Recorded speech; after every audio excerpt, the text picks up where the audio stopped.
가지고 곧 사라질 것에 내 맘 두네. 헛되고 헛된 것들을 바라보며 그 은혜를 놓치며 살았네. 주어진 삶을 묵묵히 살아가며 날 붙듯이 주 예수를 보내.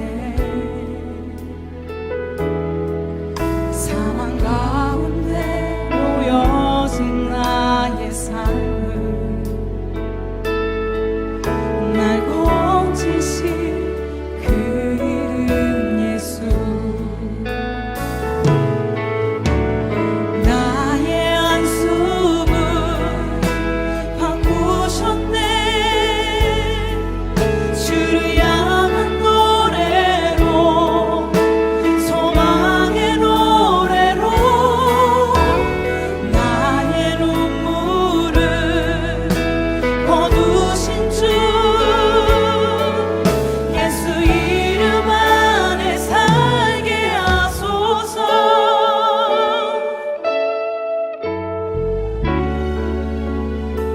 주어진 삶을 묵묵히 살아가고 날 붙듯이 주 예수를 보내. 사망 가운데 놓여진 나의 삶을 날 건지신 그 이름 예수. 나의 한숨을 바꾸셨네. 나의 한숨을 바꾸셨네. 주를 향한 노래로, 소망의 노래로 나의 눈물을 거두신 주 예수 이름 안에 살게 하소서. 나의 한숨을 바꾸셨네. 주를 향한 노래로, 소망의 노래로 나의 눈물을 거두신 주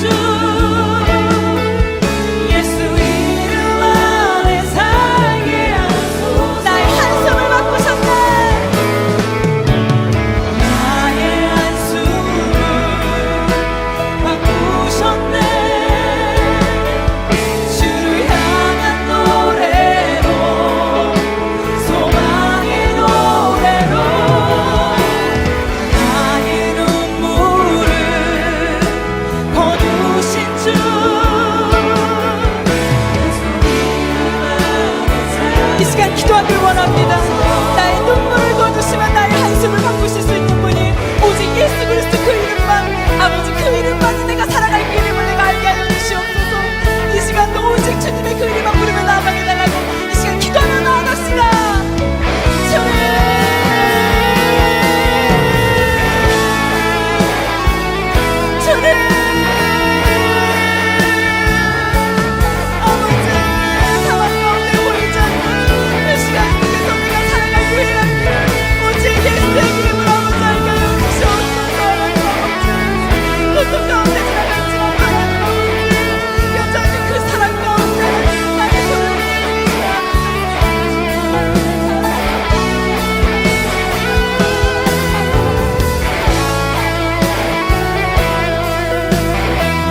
예수님, 그렇습니다.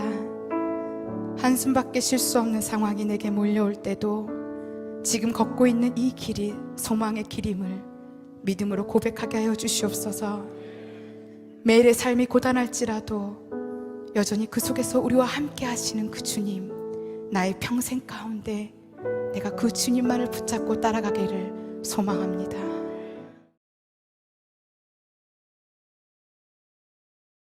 제8장. 예수는 감람산으로 가시니라. 아침에 다시 성전으로 들어오시니 백성이 다 나아오는지라.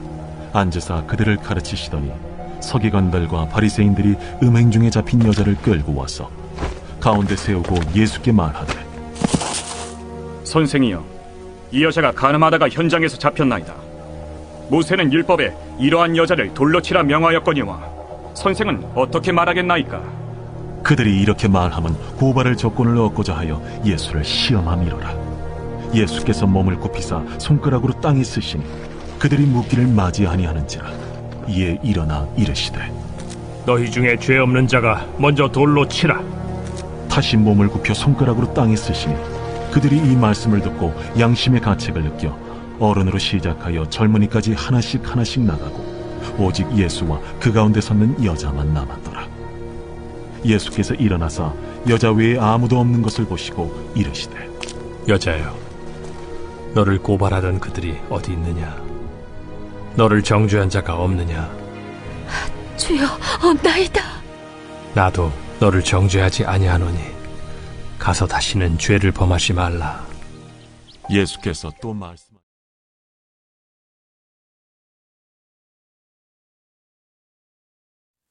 오늘 우리가 함께 나눌 말씀은 요한복음 8장 1절에서 11절까지의 말씀입니다.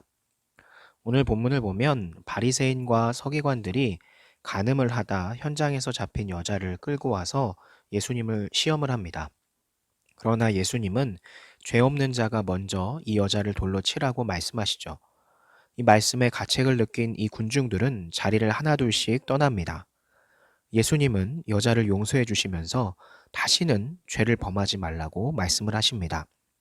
이 대목에서 우리가 알 수 있는 것은 죄 용서라고 하는 것은 죄가 없으신 하나님의 아들 곧 예수님 외에는 누구도 그 죄인을 정죄, 곧 그 죄를 물을 자격이 없다라는 사실을 우리가 알 수 있습니다. 즉 우리가 마음대로 누군가가 지은 죄에 대해서 함부로 질책하거나 할 수 없다라는 거죠. 그래서 오늘 본문을 조금 더 살펴보면 오늘 본문의 핵심은 간음죄의 그 가벼움이나 허용함 이런 것이 아니고 흉악한 죄인을 향해 보여주신 예수님의 용서와 사랑입니다. 예수님은 당시의 율법으로는 죽임을 당해 마땅한 그 여자에게 회개의 기회를 주셨죠. 이런 사랑은 우리 기독교의 핵심이고 우리도 주님의 이 모범을 따라서 행해야 됩니다. 또 우리의 목적은 죄를 정죄하는 것이 아니고 한 영혼을 구원하는 사랑이 되어야 합니다. 그러니까 죄를 가볍게 여기거나 공적 정의를 무시하자는 게 아니죠. 그것보다 근본적으로 우리가 생각을 해볼 때 영혼을 살리는 일은 정죄하는 것으로 이루어지지 않는다라고 하는 사실을 우리가 알아야 하는 겁니다. 용서라고 하는 것은 정죄보다 그 힘이 크고 진짜 구원은 정죄함에서 출발하지 않습니다. 오늘 본문의 여자처럼 용서받을 자격이 없는 사람이 예외적인 용서를 경험할 때 그 인생이 변하기 시작을 하죠. 한편 예수님은 몰려든 군중들에게 죄 없는 자가 먼저 돌로 치라고 7절에 말씀을 하셨습니다. 그러자 사람들은 어른으로 시작해서 젊은이까지 하나둘씩 그 자리를 떠났다라고 이야기했죠. 여기서 요한은 이 상황을 그냥 지나치지 않고 재미있게 표현을 합니다. 즉 나이가 많아 죄가 더 많이 묵은 어른들부터 먼저 양심의 가책을 느끼고 그 자리를 떠났다라는 표현인 거죠. 예수님은 이 말씀을 통해서 남을 정죄하기 전에 먼저 나 자신의 죄를 돌아볼 것을 요구를 하시는 겁니다. 사실 본질적으로 인간은 다 죄인이기 때문에 누구도 남을 정죄, 곧 그 죄를 묻고 비난할 자격이 없습니다. 오직 죄 없으신 주님만이 그 자격이 있으시다라는 거죠. 그러므로 우리가 우리 주변의 이웃들, 형제, 자매들을 용서해야 하는 것은 권고사항이 아니라 필수사항인 겁니다. 그것은 우리에게 정죄를 논할 자격이 없기에 용서하지 못할 자격도 없기 때문입니다.